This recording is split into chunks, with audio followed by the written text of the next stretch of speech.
Hello, hello, hello, hello. This is Kevin Butler, bassist for Oblivion Myth. Oblivion Myth. Yeah. I thought I would try to do something interesting and sort of explain my bass setup. If you're interested in how I get the tone that I get, so that you won't get it, or if you want it, maybe you can get it. I'll show you my guitar setup and tell you how it all works. This is my rack, which I call the beast. This is really the beast because it's heavy as hell. And I'll explain all the pieces in the rack and sort of how everything is wired and configured so that you'll know how my signal path works. First of all, there's a couple of pieces in my rack that is not actually part of the direct signal path. And I'll point out these couple of pieces first because it's something that I don't necessarily use on stage. The first thing is this Behringer rack tuner. It's self-contained. It doesn't connect to any other device. I just use it to tune my guitar.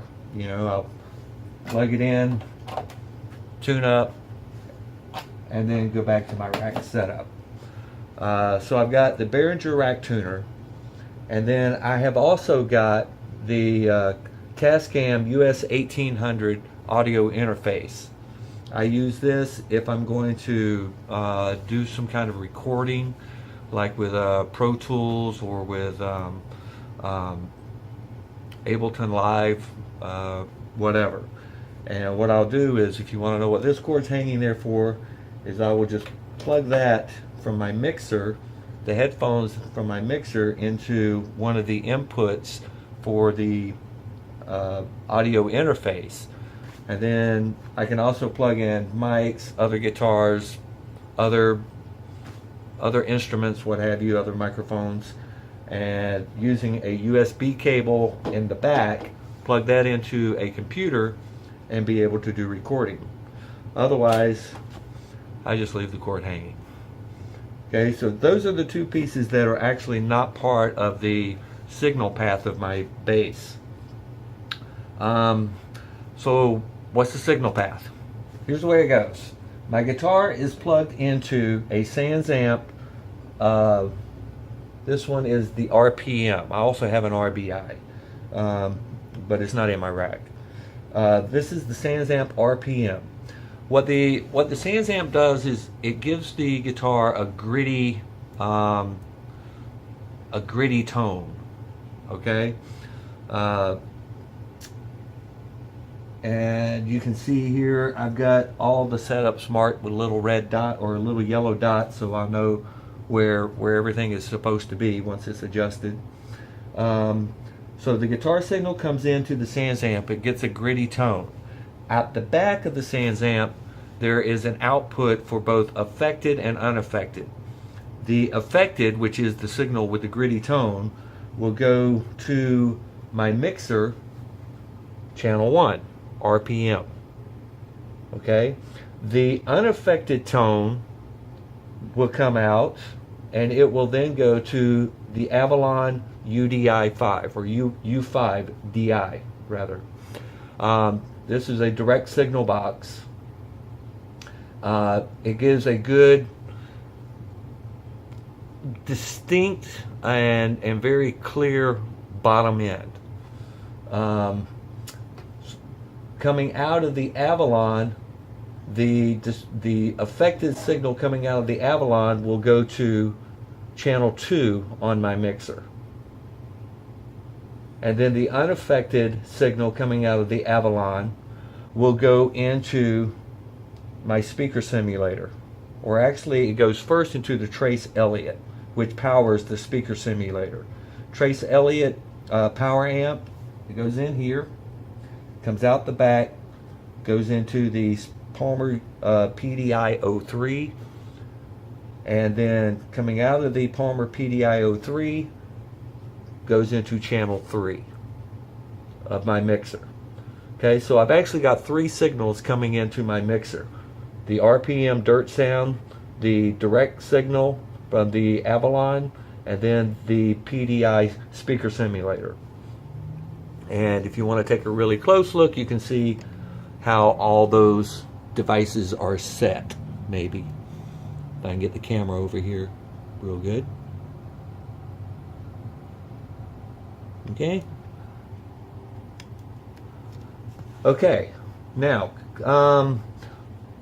the signals, I can then obviously adjust them individually to get more or less of whichever one I desire, to get a good mix. Then coming out of the mixer, I can send a direct signal to the PA, to the board for the house, so that they can mix it along with all the other mics and all the other instruments for the night. And I also have a signal out coming from the mixer into my Samson SX2400. I have to look down there. This is the power amp for my cabs. Okay, and I cut that on. Okay, and that powers my cabs. So it's the signal coming out of the mixer into my power amp, from the power amp into the cabs. And that's the signal path. Now you may be going, wait a minute, that sort of looks familiar. And if you're a bassist, it probably does. Why? Because this is the exact setup that Geddy Lee uses on the road. I got all the components whenever I had a conversation with Geddy Lee's old tech, Russ Ryan, several years ago. And even nowadays, I'll show you an image that shows the exact setup and shows you Geddy's rack. And it's sort of where I've got all the settings. I just copied him because I love that tone. I love that bass guitar tone that he gets.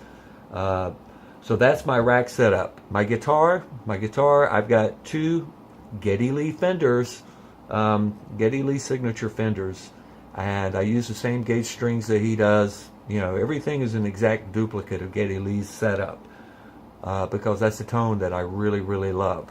It cuts through. It's got good bottom end, but not so much where whenever you step 50 feet away from the cabinets, all you hear is boom, boom, boom, boom, boom, boom, boom. You know, you don't have any real definition. It's got good bottom end, but it's got a lot of mids that cut through. And the mid-tones are where you get a lot of the clarity, a lot of the presence, and makes the bass really cut through everything else, all the other instruments or what have you. It really gives the bass definition. One of the biggest mistakes that I think that bass players make is they cut the bottom end up, the low end up so much that when you're standing in front of the cabinet, it sounds really, really good. But when you put it in the mix with all the other instruments, or when you stand 50 feet away with all the other instruments playing, all you hear is woo, woo, woo, woo, woo, woo, woo, woo. No definition. So the bassist could be making some really great riffs, making some great moves on the bass, but you can't understand it for the simple reason that there's so much bottom end. All it is just a rumble. That's it. So that's my setup, and I'll give you a sample here right now of what that setup sounds like. Hopefully you'll enjoy it. Thank you. Okay, what I'm going to do is I'm going to do a little tune that I made up about a year or two ago. Haven't really done anything with it yet. Probably going to make a song out of it this year. But the main idea is to give you an idea of what the bass tone is like. So if I make a mistake, you know, overlook it, okay? This is basically just to let you know what the tone sounds like for my bass. So let's do it. You ready? 1, 2, 3.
Okay, that's it.